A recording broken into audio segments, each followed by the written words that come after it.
रेवंत रेड्डी का बोलना है कि तेलंगाना को मैं गुजरात के रास्ते पे ले जाता हूं, गुजरात मॉडल बनाता हूं అని ఇక్కడ ఈయన మాట్లాడుతాడు. लिक्कर स्कैम कुछ नहीं है, अरविंद केजरीवाल को अरेस्ट करना ना इंसाफ है, ये अच्छी बात नहीं है అని రాహుల్ గాంధీ అంటాడు. ఇక్కడ రేవంత్ రెడ్డి ఏమంటాడు, नहीं लिक्कर स्कैम है, कविता को पकड़ना अच्छी बात है అని ఈయన అంటాడు. కాంగ్రెస్ లోనే రాహుల్ గాంధీకి రేవంత్ రెడ్డికే ఒక శృతి లేదు. ఈయన ఇవాళ బీజేపీ పాట పాడుతున్నాడు. ఇక్కడ ఉన్న ఆయన రేవంత్ రెడ్డి మీరు యాద పెట్టుకోండి, ఇలా రాసి పెట్టుకోండి.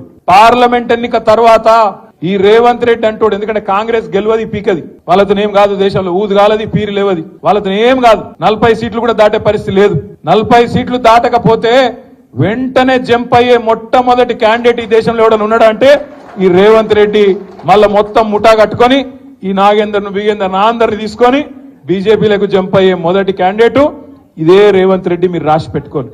నేను ఇప్పటికీ ఒకసారి కాదు 10 సార్లు అన్న ఈ మాట.